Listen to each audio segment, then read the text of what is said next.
Last year, we brought together your favorite off-roaders to our Autocar off-road day test. And if you're interested in watching that video, the link is in the description. But while that was a whole lot of fun, this year we've decided to return to form with a contingent of hardcore, purpose-built off-roaders, the ones you see right behind me right now. And this year, most manufacturers have upped their game even more. So, before I say something stupid that makes the weather even worse... Gavin, please. Let's get right into it. Ladies and gentlemen, welcome to Autocar Off-Road Day 2024. The worst kind of weather is the best kind of weather. Here we go again.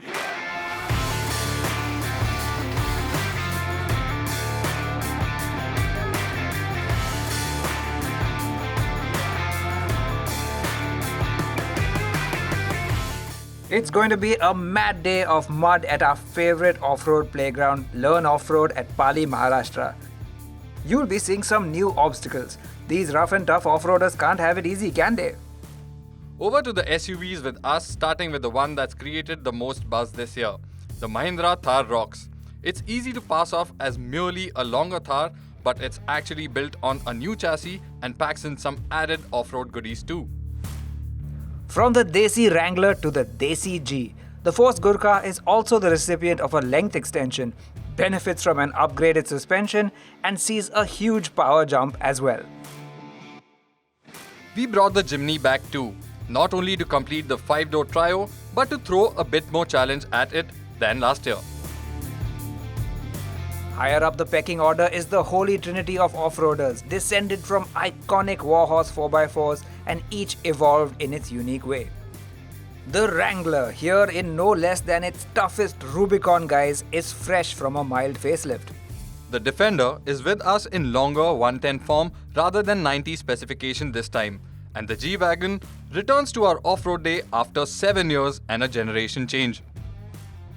As a baseline, each of these models has 4-wheel drive with low range.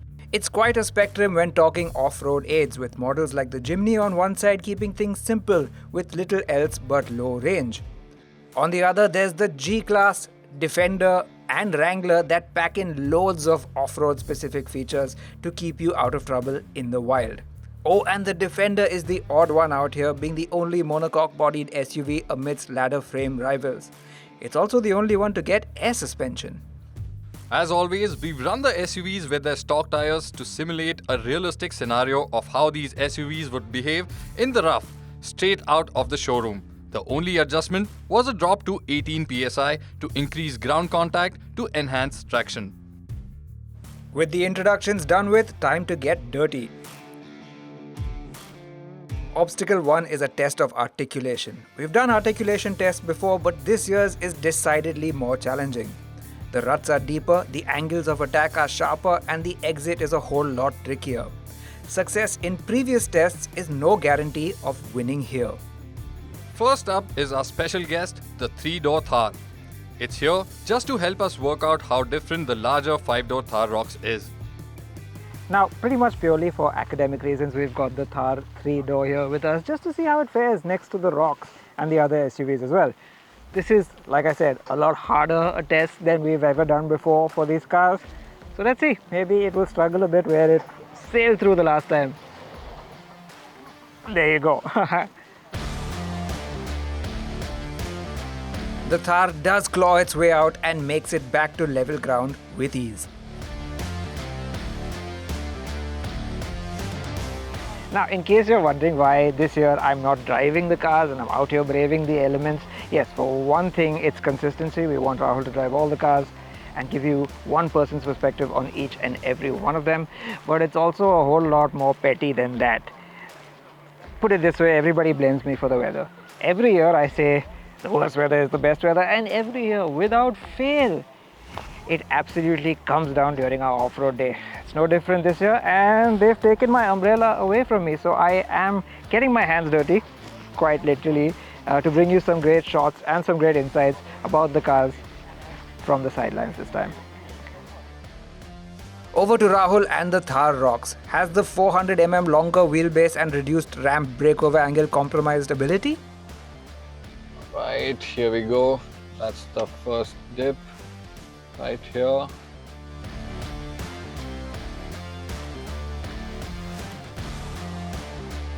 of course, the Thar Roxx has a longer wheelbase compared to the 3-door. But in terms of doing the articulation obstacle, it gave me more confidence because it had a longer footprint and it was far more stable compared to the 3-door. Mind you, run one was with the new manually locking rear differential engaged. So the key difference between the Roxx and the standard 3-door Thar is that while that has a mechanical locking differential that auto engages, this one has one you can engage with a button.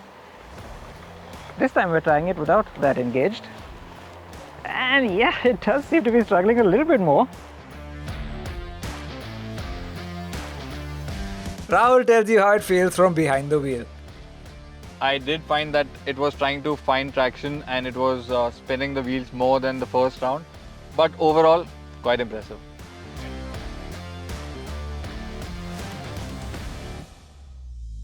The Gurkha 5-door is a whole lot of SUV. It's a full 425mm longer than the 3-door at the wheelbase.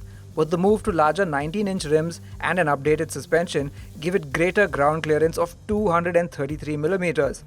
The front and rear diff locks make it feel like an off-road tool, and the power bump to 140 horsepower should come into play too. Now you might not be able to tell from the front, but that's the 5-door Gurkha. And boy is it massive. Not only is it longer, but it's even taller thanks to the raised suspension. In fact, it's the tallest car here, towering over the Titans like the Wrangler and even the G-Wagon. But oh, look at that. Well, I'm impressed, and I'm always impressed with the Gurkha in terms of how it really walks through these challenging obstacles like it's absolutely nothing.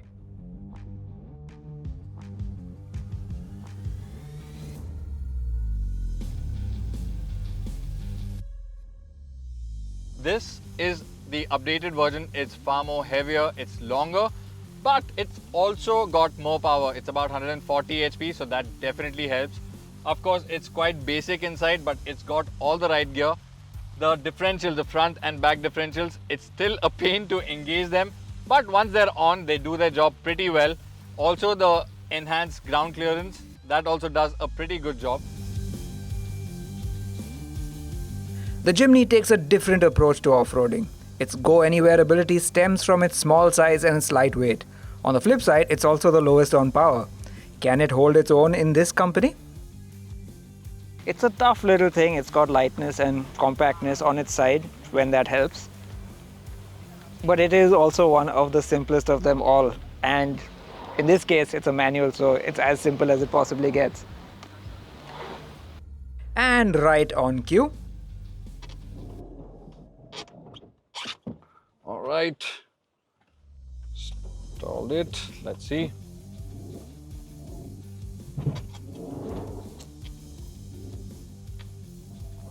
So no diff lock, you can feel the traction loss. A little wheel spin, but not a biggie. A bit of a struggle, but you can pull through with a little drama, but it does it. The Jimny sure didn't have it as easy as it had last year. So in terms of equipment, off-road equipment has got very little. It's just got a low range and that's about it. It doesn't have any diff lock, so that does make it difficult for the Jimny, and a lot of you might think that it is underpowered, but the right momentum at right places and it's not a problem for Jimny anyway. Also, in terms of the size, it's really compact. The wheelbase is also not very long, so it's very manageable to navigate through obstacles, which makes it a lot more easier in terms of moving through the obstacles in comparison to the longer cars here.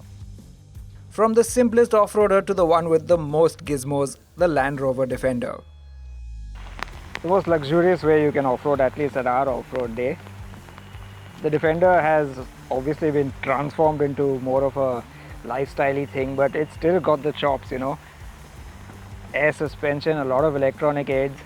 And if you're wondering, yeah, the last time we had it at off-road day, it was the smaller 90. This time we've got the 110. I don't think that's going to be a problem. It's just amazing how smooth this car feels, even on terrain which is as harsh as this. There's very little that filters in through the cabin. There's great visibility outside. You can hear the electronics kick in. You can hear those clicks. Wherever there is loss of traction is being sent to the other side where the contact of the tire is with the road. As you can probably tell, a whole lot less drama than some of the other SUVs we've had here today. Easy does it. So the Defender is really impressive. It's so refined, it's so quiet, it's very difficult to tell what sort of terrain you're driving on. Even here on the obstacles, driving through there, you can't tell what's happening outside. The electronics are doing their own thing. You're literally just feeding in power through the accelerator, guiding it through the steering, and literally you don't have to bother about anything. It does everything on its own. It's basically a car that will take you to a 5-star lobby or even off-road in the same level of comfort. On to the top G. Question is, has the G-Wagon forgotten its roots and become too much of a poser for its own good? We get our answer loud and clear. Of course, it's not the V8 petrol that we've all seen in our previous off-road days. This time around, it's a diesel. It shouldn't be that big a disadvantage because there's a lot of torque from the diesel engine. It's got a lot of off-road gear like the low range and also diff locks. Right now, we'll be using the center diff lock and the rear diff lock. We won't be requiring the front diff lock. Let's see how it goes. The splendid in green, the magnificent G-Wagon. Now we haven't had one since the previous generation car actually, and this time we've got it as a diesel G400D Adventure Edition. And just look at that go. It's not got any off-road tires, but it's got its locking differentials. He's trying a mix of front, rear, center.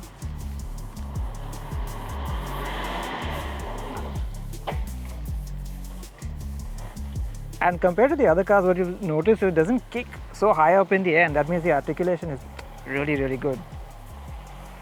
Just a sight to behold, this thing. I love it.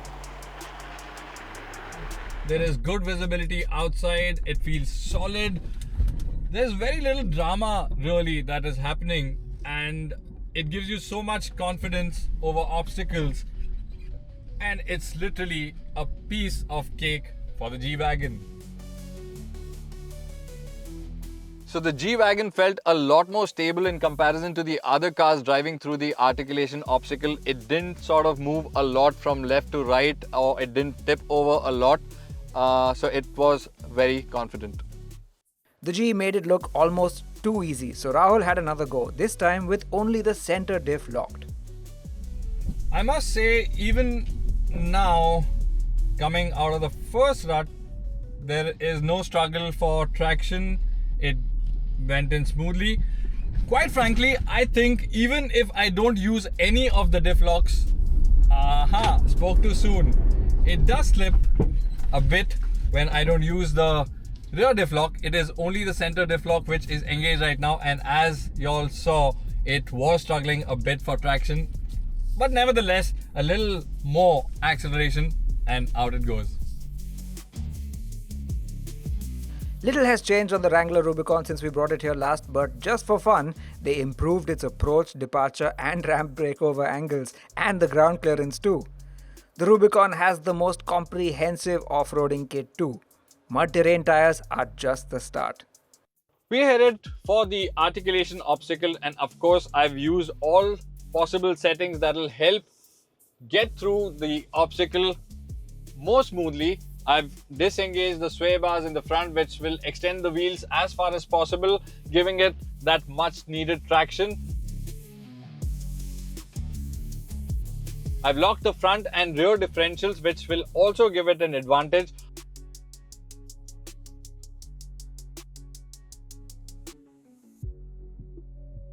It's right now in its most agile setting with the sway bars disconnected, all the diffs locked and everything. I think it could manage without all that. What do you think? I think he was yawning. Just for kicks, we try the obstacle again. 4 low on is the only aid Rahul uses for this run. As expected, no drama. This thing can eat up any obstacle for its breakfast. It is simply amazing.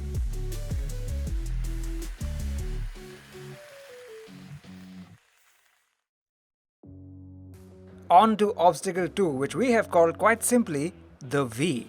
It's a test of hill descent and ascent control. A slushy, gripless downslope with a tricky rut for good measure, then a sharp angle to test approach and departure, followed by a skyward climb up a mossy rock surface. Now this obstacle might look innocent enough, it's just a downhill followed by an uphill, but there's more to it than that. The cars might make it look easy, some of them, but it's a great test of the crawlability, hill descent control, traction, good tires, bad tires maybe. Because not only are you dealing with loose mud, there's also moss and slippery rocks coming up here. Over to Rahul in the Jimny. Let's engage the hill descent control. Rolling down slowly before I let go of the clutch and the brake completely. Quite aggressive the way the brakes engage in the Jimny, but they work fine. It has kept the car stable and on the line that we intend to go on. And you got to be careful not to scrape your bumper on that bit over there. The Jimny is well clear thanks to its great approach angle, but idle stop-start decides it's a good time to save fuel and shuts the engine off at the base of the climb.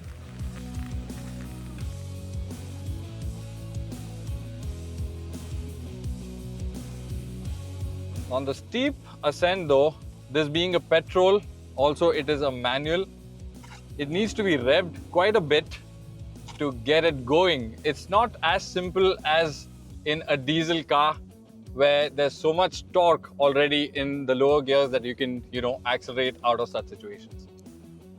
The Gurkha has a diesel engine, but it's the only one here without hill descent control. Not that the Gurkha breaks a sweat. This one doesn't have hill descent control, but we'll engage first slowly approach the muddy descent. It's doing pretty well. We're not going over 3 kph. It's really controlled and composed. So great job, Gurkha. And though some of them might encounter a bit of approach angle issues at this dip over here, I don't think the Gurkha is going to be one of them.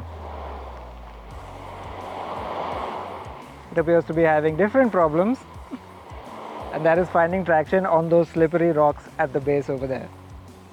Okay, here we go. It's spinning a bit. Maybe we try a different line.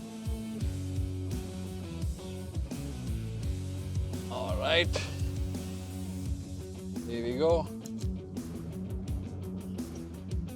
Little momentum is what it actually needed. I was just being a little more cautious. I have to remind myself I'm in the Gurkha and it can take a lot more than that. Oh, that's a mighty sound.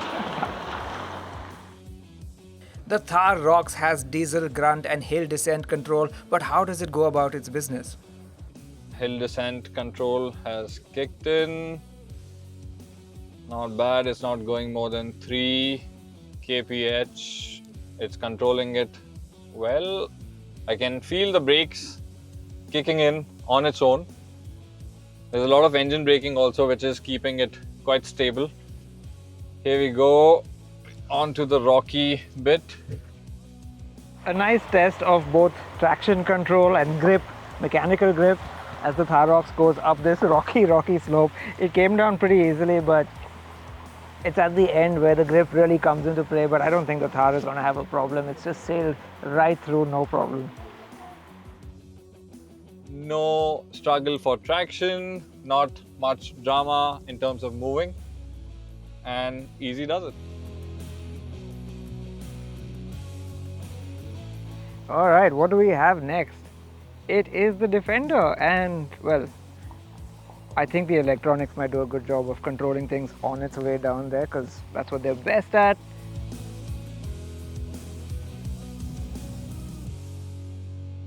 After driving all the other cars so far, they were all very narrow, so it was much easier to drive through. This one's really wide, but good thing is it's really crawling slowly on its own. So that gives me that much more confidence. It's important to get the right angle while ascending that little dip over there. And he's done it. Just so impressive what electronics can do. Very gently accelerating, increasing the accelerator, and it is absolutely smooth. I can barely tell that there is a slippery surface underneath, and it didn't even struggle, not even this bit. Merc's G-Class is a classic example of why specs on paper don't always tell the full story. The Merc has the lowest approach and departure angles. Not that anyone has told the hulking G. Now we know from past experience that even in its 63 guys, it has great ground clearance and great approach and departure angles. So this 400D shouldn't be a problem at all, but let's see. We've got the differential locks engaged. We've got it in manual. And of course, low gear ratios are engaged as well. It is crawling pretty well on the slippery surface of the steep descent.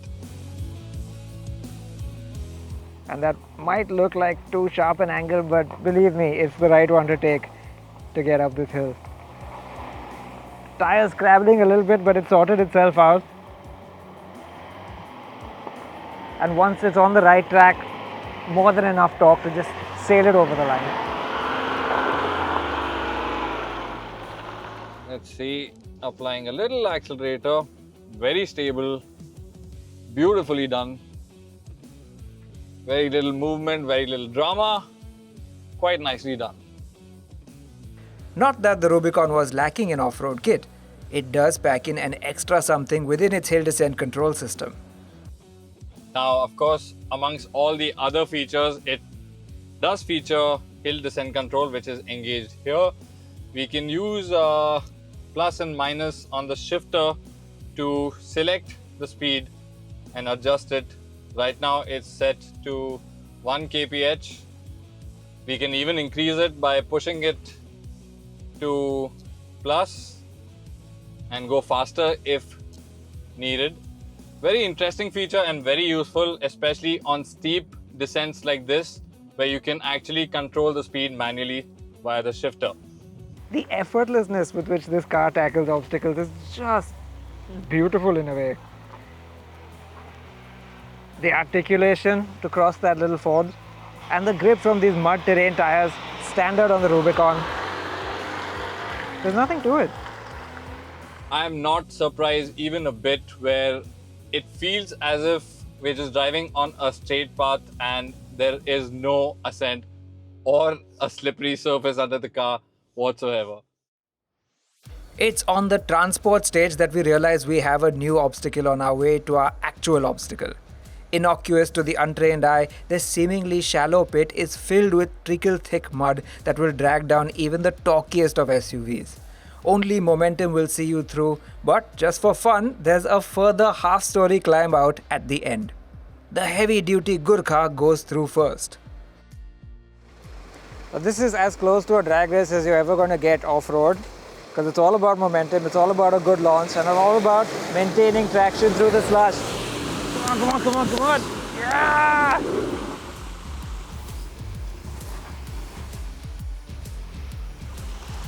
It's like a rhinoceros manhandling a bit of muck, you know?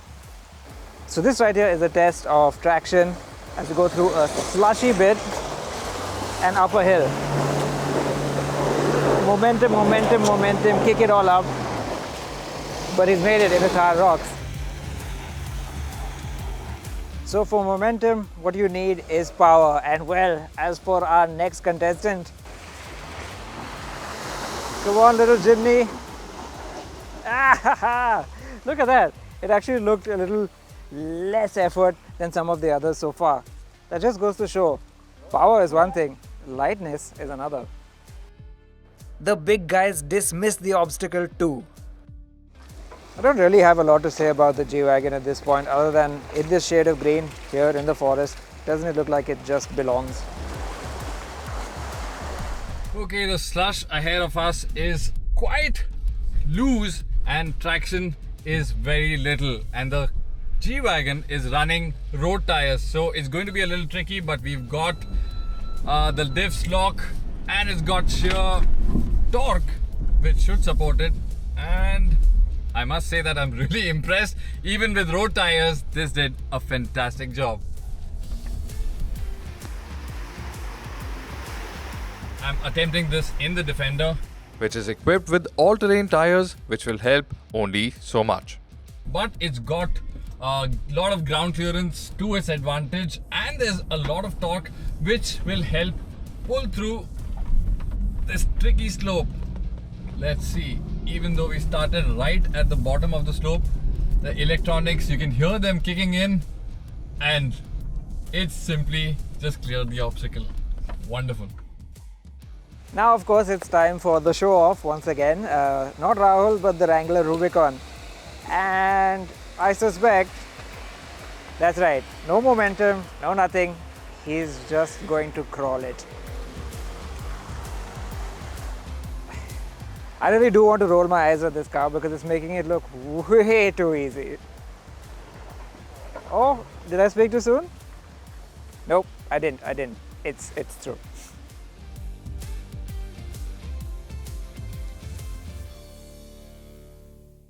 Obstacle 4 is where we attempt to go uphill, but things go downhill pretty soon. It's a long, steep, slippery, rut-laden climb that will strain the engine and test traction to the fullest. The Jimny is on the back foot because of its power and highway terrain tires, but it would be wrong to write it off.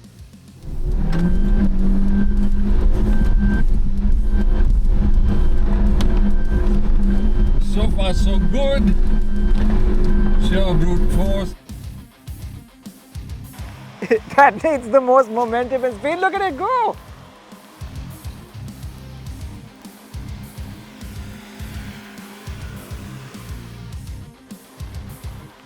And yeah, first try up the hill. It would seem the weather gods had sided with the Jimny because just after its run, it came down hard. And that meant the tricky climb got trickier still. Next up on the long slope is the Force Gurkha 5-door. Initially, the previous Gurkha, it had a disadvantage and the power to weight ratio wasn't that great. But Force has taken care of that. This one now makes 140 horses and that should give it that much more advantage. Let's see how this one does.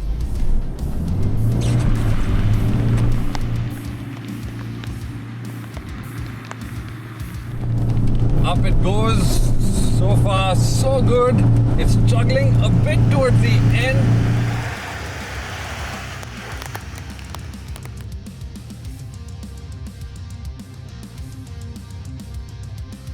Rahul approaches things differently in his second attempt. Okay, so we are going to need a little more momentum for this obstacle. Also, the surface has become very loose, so that's also a bit of a disadvantage. We're going to try this in third low. Here it goes. He's trying a different strategy. Will he do it this time? It's all about maximum speed and momentum. And that's a heavy car. Oh, he's made it to the halfway point. He's just... Oh,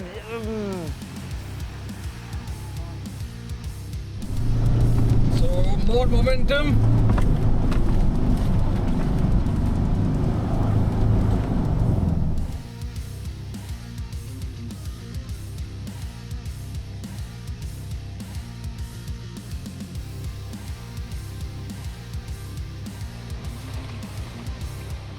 You have to understand that the course itself has been put through quite a lot, and every time a car goes up there, it gets bashed up a little bit further. So maybe we'll call it quits on the Gurkha for now, and we'll move on to the next car. And now it's time for the one you all came to see, the Thar Roxx. Can it do what the Gurkha could not? We're about to find out. Now the diesel engine should have enough torque to pull through the slippery slope. We'll start it off in second and see what it does. There it goes. Now here we go, he's taken a good run up. You got to remember this is a manual 4x4.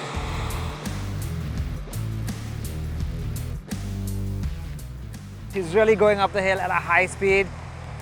Oh, but he's not made it past the halfway point. It's just losing a momentum towards the midway. There is a rut and there's very little traction there, so it just wouldn't make it through. Would things be different in run 2? Right, with a bit more momentum and a bit more smoothness, he's going up the hill.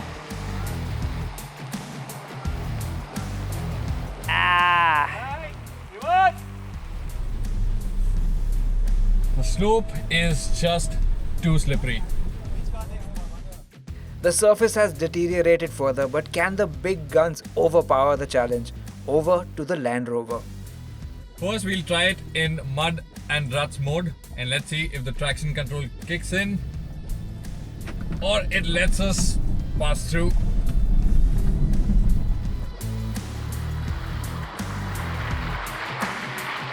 So maybe where brute force has failed, electronics will win. Rahul's using the Defender's programs to try and get it up the hill. It is kicking in for sure, and it has got the momentum.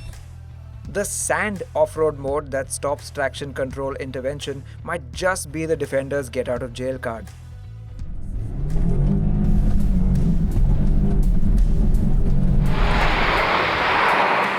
Another go, perhaps a bit more ferocious this time. But I think he made it past the last point.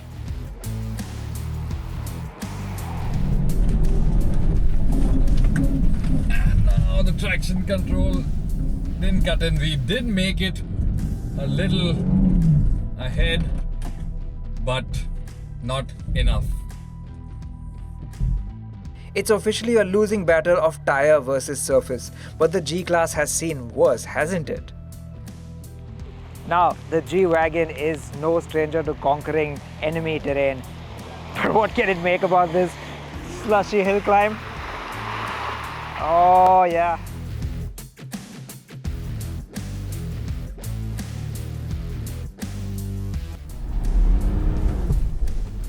Nope, the terrain is of course very slippery, and we'll have to abort this midway.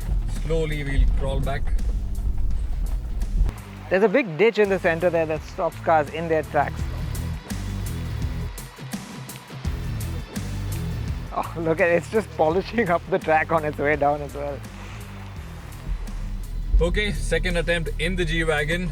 Let's see. We've put it into manual. I'm gonna stick it in second and go only in second. Looks nice and violent. But snap to the left a little bit over there. That's what kind of took it off track. Nope, the terrain is way too slippery and there is absolutely no traction, and the climb is so steep that it just wouldn't let the G-Wagon climb. It's only fitting that the weather gods dialed up the rain for the Wrangler Rubicon, arguably the off-roader best prepared for the conditions. It's got the hardware, and with its mud terrain tires, the right footwear too. Okay, the slippery slope has turned out to be one of the most challenging obstacles so far. Now it's turned for the Jeep Wrangler Rubicon. Of course, with its mud terrain tires, it should be a little easier for this. The Wrangler's charge up the hill is a sight. It slams and bashes its way up.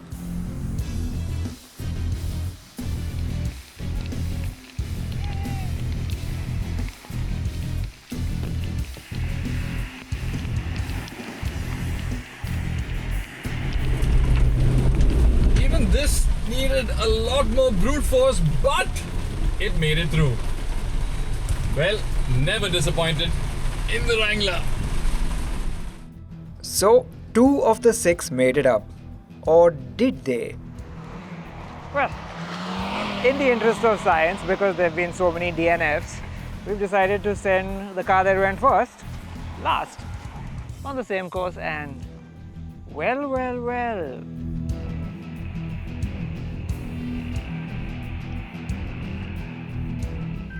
Nope, it won't do it.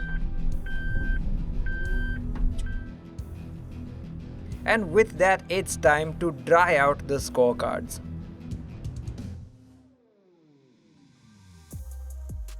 Winners? Losers? Of course not, just observations. There are roughly two classes of cars here, but within them, things couldn't be more different. The Thar Roxx is as Mahindra intended, a phenomenal all-rounder. They've not sacrificed its off-road ability in the quest to make it upmarket and in fact have only enhanced it. The Gurkha, meanwhile, is as crude as ever, and that's what we love about it. Ignore the aftermarket touchscreen, the lack of an auto gearbox, and the basic interior. Slam those diff lock levers into place and have the time of your life. It was a little disappointing to see the Jimny struggle a little. The Jimny did everything we put it through, but it needed the most effort from car and driver. It proves everything has limits, and this still remains the most accessible off-roader on sale today. The Defender and Wrangler are two opposite approaches to the luxury off-roading challenge. On one hand, there's luxury and electronic aids, and on the other, there's bare bones and pure hardware. The G-Wagon, pricey as it is, manages to not just walk the line between those two ideals, it smashes it. Without diminishing the capabilities of the other two, it proves itself as a SUV that does it all, and it also happens to be the most desirable one. With these six, I think we've achieved peak off-road day. Not sure what our next theme will be, but one thing's for sure. As long as they keep making SUVs with four-wheel drive that can tackle more than just a mucky country road, we'll keep coming back for more.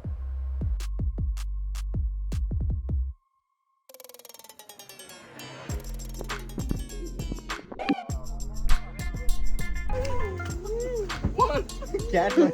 He's making cat noise.